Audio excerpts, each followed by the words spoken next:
Welcome to my 200th episode. So crazy. I thought I'd take this opportunity to reflect on my podcast journey with you over the last 4 years. And if you've been with me since episode one, by the way, thank you very much. I'm laughing because the first 14 episodes are so bad. And if you've hung in there, you're a trooper. And they weren't bad because of my guests. I just didn't know what I was doing. And I didn't know what I didn't know. In the beginning, for example, I hadn't really dialed in my niche and I had zero internal clock when I planned the episode. So I'd start where people were born, thinking I could still get to whatever subject we wanted to discuss after, casually detailing their entire life story. So anyway, thank you if you're a loyal curiositor. And welcome if you're new. I'm going to share 3 lessons that 200 episodes of podcasting has taught me and answer a few listener questions. So the first lesson is really the biggest gift, and that's confidence.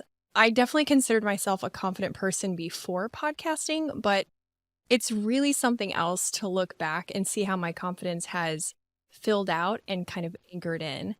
For example, I'm less hesitant to cold pitch a prospective guest more than once. And I'm bolder in asking for what I want, like if a guest has a barking dog in the background or something. Normally, that would have been totally fine, but now, current me would ask if we can find a way to calm Fido down. I've also gained a lot of confidence through holding conversations with really just brilliant people who seem to also find me engaging, or they're faking it really well. I remember when I was 25 or so, I met a lawyer for the first time. And I immediately felt smaller, dumber, ashamed. I don't know what I thought was going to happen. Right after shaking my hand, she'd quiz me on the legislative branch of government or something. She didn't. She actually asked me about my eyeliner. This happened again to me when I got the chance to talk to a group of Muslim diplomats from North Africa. And that conversation was through an interpreter. We only had 10 minutes to just really connect. What do you want to ask me in 10 minutes? They wanted to know what I ate in a typical day. Diplomats. And here I was nervous that they would make some kind of socio-political reference that, I wasn't up to speed on. I do truly wish that that kind of perspective was something I could just box up and send out to all of you so that you would know that there is a way to connect with anyone and you have something interesting and unique to offer that they can't get themselves. And that no one thinks about you as much as you think about you. So even if you feel insecure or self-conscious, chances are the other person can't tell. Why? Because they feel that way too. Now, these are some of my most memorable moments and what I was thinking about when I started the show. I thought, how can I help other people gain access to people like this, even though their lives are really routine with the same, coworkers and neighbors and friends? You hear me call that the algorithm a lot on the show. How can I wake up their curiosity to notice these opportunities, these 10-minute windows of time, like with the Muslim diplomats, that contain such incredible treasure if they have the right question to unlock it? I don't know if I'm succeeding, but I hope so. I hope that the incredible gifts, the incredible guests here that have gifted you with new perspective and armed you with questions to walk up current to find your own answers, even if it's not what everyone else in your tribe thinks. That's the difference between active and passive curiosity. Passive curiosity consumes information, just like scrolling or eavesdropping or even gossiping. Active curiosity is more nuanced and integrated. It answers questions with questions and is seeking in nature, going after information instead of just consuming whatever is spoon-fed. Active curiosity cultivates, while passive curiosity just consumes. And I want to give credit to Garrick Jones for the idea of passive versus active curiosity because that was our topic in episode 131. And so I was curious before, but the podcast has given me the opportunity to really cultivate it for myself. And the fruit of it has been more confidence. I promise I'm tying this all back to confidence. But you don't have to be a podcaster to get that. Cultivating your own curiosity in your real life with the people and the nature around you can give you access to more confidence too. The other thing that I wish for you is to see vulnerability as a source of power and not weakness. I've historically felt vulnerability in the way that I felt being called on in math class and having all eyes on me as I confessed I did not know the answer. But podcasting has taught me that vulnerability is actually a critical ingredient in successful connection. And I never understood that before. And this is a recent lesson, by the way, one that I'm only at the beginning of walking through.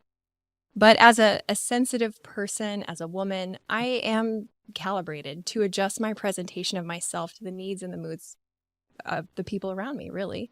How you may have seen that or heard that on the show is when I talk with an academic, I lean on my cerebral side, making sure I sound smart and serious. And when I talk with a comedian, I bring out the class clown. And I'm both of those things all the time, of course. But in the situation of this public platform, I'm not them usually at the same time. And I think it's cause for a loose connection between you, my listener, where there could have been a stronger one if I had shown up as all of me all the time. So it's, something I'm working on. Not because I'm just obsessed with making the show better, although I definitely am, but because I want to connect with you better and I want to give you inspiration to show up as all of you all the time, and certainly give my guests the space where they feel invited to do the same, because nuance is sexy and I think we should show it off. The third lesson that I'm learning is a lesson I'm actually unlearning, that hard doesn't equal best, complicated doesn't equal quality, and simple and fun does not equal lazy. Those are heavy, right? This lesson kind of started when I interviewed Joe Sanok about the 4-day work week in episode 128. And it keeps going as I work with my own podcast coach, Adam Shively, whose motto is ELF, easy, lucrative, fun. Also, growing up in the Midwest, there's really just something about putting in a hard day's work. That means you're a good person, and that having just what you need makes you righteous, and having more than enough money and free time makes you a scumbag. Combine that with my tendency to interpret data in like a more literal way, you can maybe see why that groove in my brain runs pretty deep. But as I continue to work to create quality, curiosity-inducing content for all of you in a way that prevents burnout for me, I have a real need to simplify. Additionally, I've started making money podcasting by producing podcasts for companies who want to add a podcast to their brand offer. And I definitely can't do that and still have a great life if I'm in front of a computer all the time, thanks to my 6,000 step process. So what does this lesson have to do with you? Well, I wanted to encourage you that A, it is okay to question the importance of individual tasks. For example, this is a random example. How critical is it that I only meal plan dinners that are 100% in season fruit and veggies? It's taking an extra 30 minutes. And is it that big of a deal? Maybe not. And B, I want to encourage you that if you get stuck in processes like I do, you can identify a friend who has a little less perfectionism and pretend to be them. I have this friend named Sarab. He's a master at having an idea, immediately finding the quickest, most lucrative, and most fun way to execute it. So sometimes I ask myself, what would Sarab do? And this gives me the fresh perspective that I need to strip down my over-processed way of getting from A to B. Overall, I'm just super grateful for the growth and the connection that I've experienced here. As an introvert, I crave social interactions that feel meaningful. And it's crazy how many episodes I've published that have sparked someone to message me privately and share something about themselves. Those messages are gold to me, by the way, because even though I can see the download numbers on my reports, it's just not the same as hearing from all of you. So with that, I'm going to answer a few questions actually that came in from you. And the first one is from Beth Carefoot. Carefoot. Is it even a Q&A if I don't mispronounce your name? Probably not. She asks, how hard is it to come up with the content and how much research do you do? Sandra Goodwin asks a similar question. She asks, how long do you prep for a show? Curious how much time goes into your prep for the interview part. Well, Beth and Sandra, coming up with the content isn't hard. I have 50 emails in my inbox right now with content ideas. The hard part is finding the person to talk about the content. For example, I really want to talk to a professional mourner right now. Someone paid to go to funerals and like be sad. Kind of hard to find that person. So if you've got any leads, send them my way. But as far as the guest, like prepping for the interview, it's about 2 hours. I feel so weird telling you that because I know that I over prepare and my process is complicated and I'm working on it, but I'm here to be honest, to be real with you.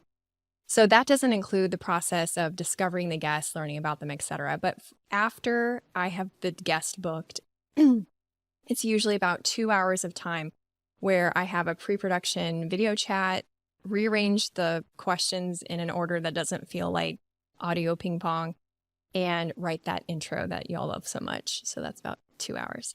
As far as the guest discovery part, maybe the more guest research part, that's a tough question to answer because I just have random ideas all the time. And so sometimes it's when I'm just out living my life in the world. For example, I've been watching the show called Underage Undercover, and it's about the nonprofit SOSA and how they bust adults who are soliciting children, right? And I'm probably going to invite this lady to come on my show. I've watched 4 or 5 episodes of this show. Do I count that as work? I could, but I don't. So I interviewed Shane Reynolds, a travel adventure show host, is episode 36. And he talked about how when you live a creative life as your job, there's this integration between your work life and your home life. And there's just really no clocking in or out for that. So long answer, but it's the truth. Melissa Garner asks, what have you learned about yourself from the various guests and topics that you've hosted? What were you not expecting that happened? And what did you expect to happen that didn't? Well, I actually did an episode all about this with my friend who's also a podcaster named Joe Sills in episode 119. We did an episode called Podcasts That Changed Our Lives, and we both talked about 2 or 3 episodes that really impacted us.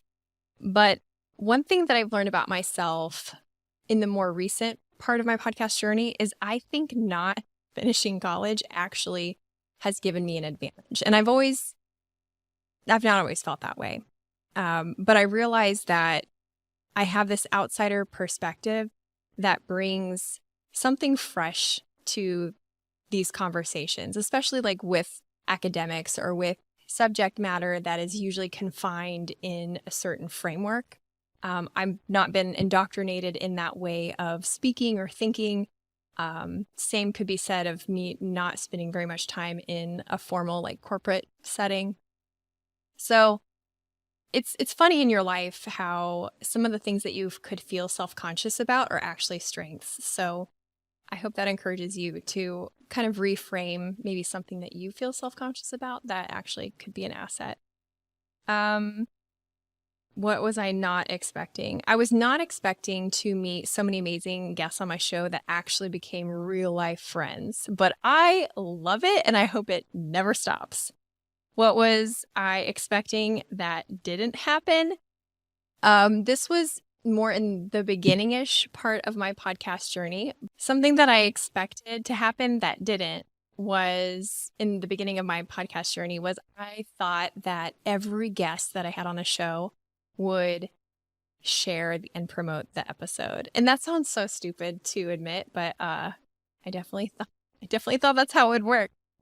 And yeah, it is kind of a bummer when they don't, especially if they come to me and pitch to come on the show and then they also don't share it. That doesn't feel good. But now it doesn't bother me as much. I understand if they're promoting a book, for example, and they do 5 of these interviews in a week. Ew, would they promote all 5? Their audience would just be sick of them, and it wouldn't really help any of those 5 people. So I'm really not that sensitive about it now, but that's definitely something that I didn't love. Joe Sills, speaking of Joe, asked, do you ever get bummed? Yeah, it happened recently, actually. There was a 2-week period where I was talking to different people in the podcasting industry, and they were like, Oh my God, I'm so surprised that your podcast download numbers aren't higher. Okay, I know that may sound like a compliment to some of you, but in the South, we call that a backhanded compliment. That's like when your Meemaw says your tiny, beady eyes are so pretty. It is not a compliment. And that's how I felt like. And because there were a number of people within that 2-week period that said it, I was feeling it in my little heart and it just sucked. So, yeah, sometimes I do get bummed. Andrea Nutt asks, who is on your bucket list to have on your podcast? I love this question. Okay, there is a professor called Dr. Jim Tucker out of the University of Virginia, and he is studying past life experiences in children. Yeah, Jim, I want you on my show, man. Also, I find Dan Harris really interesting. He's a former news anchor who had a panic attack on live television and has since become a major meditator. And he himself has a podcast called 10% Happier. I would love to talk with him about what it's like to be a type A personality who successfully meditates, because those things don't usually go together. I'm also fascinated by Judge Judy. Not sure what we would talk about, but I think it would be juicy. Bobby Bones, he's a radio host, but he grew up in poverty. Like, he talks about his, trailer park growing up, and he's just got a really interesting life story. And then lastly, Bubba Watson. He's a golfer, a pro golfer, and who is fairly open about some of his mental health struggles that he has around anxiety and some sensory stuff too. And I think it'd be so cool to have a conversation about being an anxious achiever. So, all right. Impine78 asks, how do you come up with new topics? Well, they come to me where all good ideas cometh. The shower. No, I'll be watching YouTube or Netflix or scrolling my phone or have a conversation with somebody, and they'll ask a question that kind of fits in that taboo question bucket.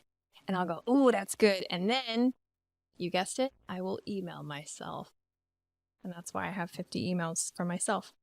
Stephanie Brotherton asks, what's the hardest part, easiest part you love, part you hate?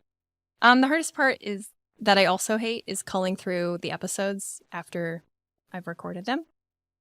The hardest part is also not being that girl who talks about her podcast all the time in social situations. Because when you meet someone interesting in real life, do you not, in the next conversation, you have to be like, yo, I just met the most interesting person. And that's how I feel about the podcast. So it comes up in conversations a lot. So I try to work around it. Instead of saying, oh, I interviewed someone, I'll be like, oh yeah, I talked with a guy who is actually studying near-death experiences. Isn't that crazy? So I don't think they see, I don't think I'm fooling anyone, but I just try not to be gross about it. The easiest part is just that I love it. I just really love the process. Paul Roberts asks, why can't episodes be an hour and a half to 2 hours? I need answers. You're one of the few podcasts I wish were longer. Well, thank you, Paul. Paul interviewed me on his show, Entertainingly Educational. And Paul, the short answer is it's expensive. Both time and money. Plus, the 30 to 40-minute range is usually the total time it takes someone to drive to and from work. And so I'm a little obsessed with my consumption rate, meaning what percentage of the podcast episode people listen to. I like to keep it at 70%. So, not sure why, just one of my weird things. Alex Sulkin asks, who was the best, most riveting guest you ever interviewed, and why was it me? Alex, it was you. Alex was episode 9. We talked about how to get ripped without a gym. And I will tell you, Alex, people still come to me about that episode and they were like, yeah, I remember that one guy. And he was talking about functional strength, hang, crawl, carry. I still remember it. So that is why you were the best. You're welcome. Mandy Phillips asks, what do you look forward to in the next 200 episodes? This is such a good question. I look forward to leveling up the show overall. New website, new logo, improved audio quality. And I also look forward to, fingers crossed, maybe joining a network. That might be great. Sue Kinney says, You're truly an inspiration. Can you share how it feels to create your life dream and then live it? Well, thank you, Sue. I don't know if I'm there yet. I don't think I'm like living the dream. I think I'm in training for the dream. I feel like the podcast is preparing me somehow for something that's next. And that's kind of a weird thing to say. But it's how I feel. I feel like whatever opportunity is after this, I feel like I'm going to trip over it. But then I'll be ready because whatever skill sets that thing requires, I will have at least warmed up in this arena. I interviewed Sue, by the way, in episode 130 about being barefoot in Canada for over a decade. And Sue, I have to tell you that I have a new mantra because of you that helps me become more mindful. And I've adapted it since my own kind of barefoot journey. And that's be with your feet. And sometimes when I feel like I have monkey brain or puppy brain and it's just going everywhere, I say the mantra, be with your feet. And I look down at my feet and I realize I am here. And then that kind of just brings me back. It's a silly thing, but it's actually really helpful. So with that, I'll close the 200th episode. Thank you for being curious with me, and thank you for valuing the nuance and paradox of our world. As always, keep it curious. Hey, you're still here. Thanks for watching. If you love breaking free from the algorithm to explore curiosity, join me each week by hitting subscribe and the bell for new upload notifications.